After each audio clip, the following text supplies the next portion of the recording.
Bonjour, je vous invite à m'accompagner jusqu'à Koh Lanta, cette île thaïlandaise célèbre pour des millions de téléspectateurs français. La matinée commence pour moi à l'hôtel Neptuna, situé au centre de Patong, sur l'île de Phuket. Et oui, Phuket est également une île, même si elle a une cinquantaine de kilomètres de longueur. L'hôtel Neptuna donne sur l'avenue principale de Patong et à 7 heures du matin, un minibus vient me récupérer, puis d'autres passagers. Il nous amène au port, un autre port que celui que j'ai utilisé hier pour aller plonger avec All for Diving. Et ce ferry nous amène à Fifi, l'île de Fifi, surpeuplée, où là, nous prenons un autre bateau de taille humaine, un bateau en bois d'un autre temps de la compagnie Petelin. Je préfère cette compagnie à d'autres compagnies. J'en ai essayé plusieurs et si je reviens vers les mêmes depuis des années et des années, c'est que j'ai davantage confiance en eux, en leur personnel, en leur service.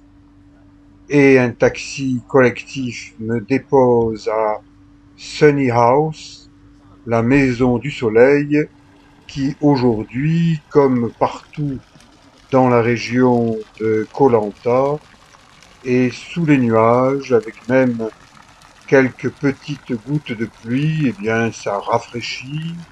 Je le prends bien. Je ne viens pas à Sunny House pour bronzer, mais plus pour me reposer. C'est une maison familiale. La piscine, ses abords ont été joliment décorés par des sculptures à plat. Et la piscine, eh bien, c'est aussi pour cela que je reviens vers cette même guest house de façon à pouvoir me détendre tranquillement, ambiance, vacances, repos, récupération musculaire. Le mannequin piece sous forme de deux grosses pommes arrose la piscine à jet continu et j'y entre tranquillement. L'eau est un peu fraîche pour une piscine thaïlandaise, mais bon, pour un Toulonnais, ça ne me pose aucun problème. J'ai besoin de faire des essais de trépied. J'ai acheté un nouveau trépied, une poignée qui se transforme en trépied, donc on peut poser la caméra. Là, elle est posée et vous voyez, je me sers de l'autre caméra que je tiens à la main pour me faire un petit peu d'hydrothérapie, de massage du crâne. Attention, ça percute et ça fait un peu mal. Donc, eh bien, c'est comme pour toutes les bonnes choses, il ne faut pas exagérer. Je sors faire un tour sur l'avenue principale de Koh Lanta. Vous voyez, là, elle est encore en terre, mais elle est en train d'être cimentée et non pas goudronnée. C'est plus efficace, ça se fait lentement. One massage, au hasard, je sonne à la bonne porte. La masseuse, déjà d'un certain âge, a effectué son stage de formation au massage traditionnel thaï et à différentes formes de massage en 2004 à Wat Po, la meilleure école, la plus grande école de massage thaïlandais de Thaïlande, située à Bangkok. Et moi, j'ai commencé ma formation de massage thaïlandais à Wat Po en 2003, pardon, en 2002 pour la première année, en 2003, en 2004, j'y ai appris les bases du massage thaïlandais et même un peu plus que les bases. Là encore, le hasard me conduit dans un restaurant qui est une boutique également où l'on vend des vêtements, différents objets que les touristes apprécient et même que les locaux apprécient. La patronne de ce restaurant est une artiste peintre qui réalise de très jolies choses. Donc, elle m'invite à découvrir son magasin.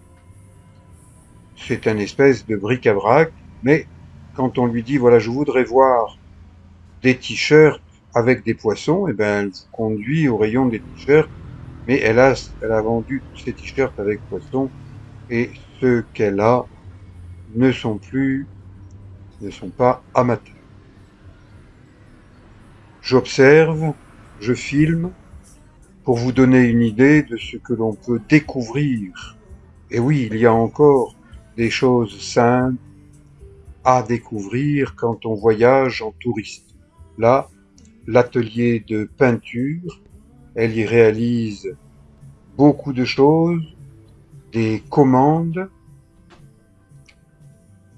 Je fais aussi de la peinture, du moins j'en ai fait, je vous l'ai montré dans plusieurs de mes vidéos. Et là, eh bien, des feuilles de cannabis, des t-shirts avec le logo de PADI, c'est-à-dire les gens qui plongent en Thaïlande à l'international, mais hélas, en France, les diplômes PADI ne sont pas forcément reconnus, notamment dans le Var, où on m'a proposé de refaire toute la formation. Eh bien non, une formation qui est faite et bien faite, une fois ça suffit. Miam miam thaïlandais, je m'offre de découvrir des saveurs différentes de ce que j'ai l'habitude de manger chez moi à Toulon. Et puis là, je ne résiste pas au plaisir de me faire réaliser un pancake, une espèce de galette, et en y mettant un œuf. On peut y rajouter des bananes, mais des bananes, eh bien, j'en vois à l'étal de ce même vendeur de pancakes qui vend des fruits frais. Ce sont ces enfants qui me servent. Le papa, lui, reviendra pour vérifier l'addition qui est faite avec un morceau de papier et un stylo en faisant travailler sa tête. Je dis ça pour les petits jeunes français qui n'ont plus de cerveau. On leur a greffé un smartphone à la naissance et ils ont été biberonnés au smartphone, ce qui fait que ce sont de parfaits abrutis quand le smartphone ne marche pas. Si le smartphone bug, eh bien, il ne se passe plus rien. Et il arrive que le smartphone et d'autres engins de cette génération bug. Vous savez pourquoi on dit bug? Bug, ça signifie cafard en anglais. C'est parce que dans les premiers ordinateurs, des cafards s'introduisaient et ils bouffaient certains composants. Donc, voilà, l'ordinateur tombait en panne et les responsables, c'était les cafards, les bugs, et c'est pour ça qu'on dit bugger. Je voyage en Thaïlande depuis 20 ans, j'ai commencé à le faire pour apprendre dans plusieurs écoles renommées de massage les bases du massage thaïlandais, différentes formes de massage pratiquées en Thaïlande, puisque je suis un masseur kinésithérapeute diplômé d'État français, eh bien je ne me limite pas à ce que j'ai appris en France et je continue à découvrir, et puis j'ai mon petit journal de bord. S'il vous intéresse, envoyez-moi un courriel, et peut-être que je vous en enverrai quelque pages. Voyez, depuis la salle de restaurant, où l'air circule librement, je prends mon petit déjeuner, mes bagages sont prêts, J'attends qu'un véhicule de la compagnie Pet Palins, la même qui m'a conduit en bateau depuis l'île de Fifi jusqu'à l'île Koh Lanta, vienne me prendre en charge pour me faire traverser l'île de Koh Lanta, seulement 4 kilomètres de largeur sur 28 de long et environ 10 000 habitants. Donc vous voyez, si vous vous faites encore une idée de Koh Lanta, c'est la jungle, vous retardez un peu, mettez-vous à jour, regardez mes vidéos, repassez-les. Si ça n'est pas déjà fait, abonnez-vous. Plus on est d'abonnés et plus les informations circulent. Allez, j'attends. Il est pile l'heure où un véhicule de Pet Pelin va venir me récupérer. Je regarde le chronomètre. Va-t-il être pile à l'heure? Eh oui, il est pile à l'heure. Depuis des années, je fréquente cette compagnie, je l'apprécie, je suis devenu copain du chauffeur qui charge les bagages, qui les déplace d'un minivan vers le gros camion. J'ai connu le premier camion qui était vraiment une antiquité dont on se demandait comment elle faisait pour rouler. Mais là, c'est un beau camion, tout gros, tout neuf, avec lequel, bien installé dans la cabine, à l'avant, à côté du chauffeur, eh bien, je peux filmer ce paysage qui ressemble encore à une jungle.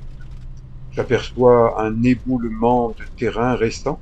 Attention, les éboulements de terrain, ça peut être meurtrier.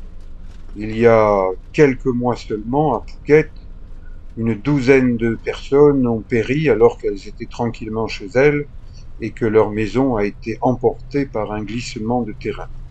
Donc, là aussi, c'est une leçon.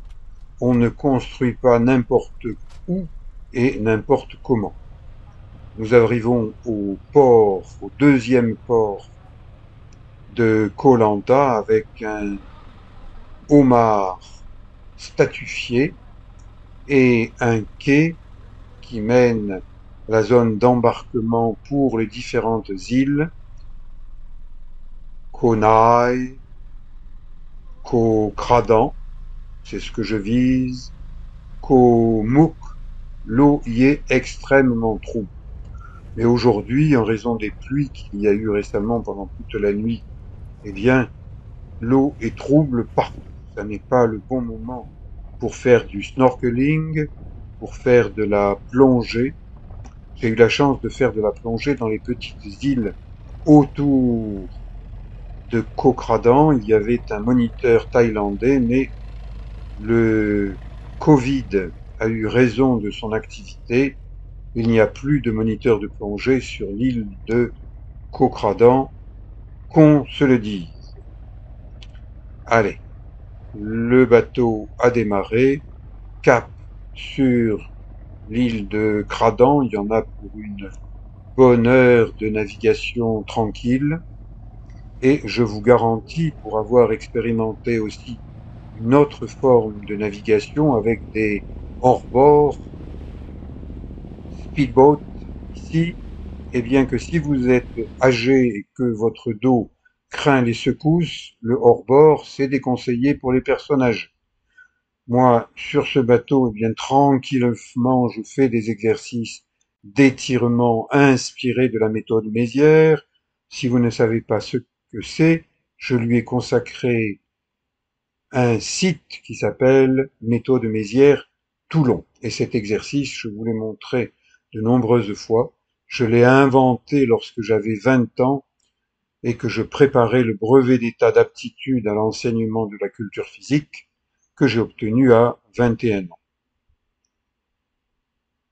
Allez, ciao.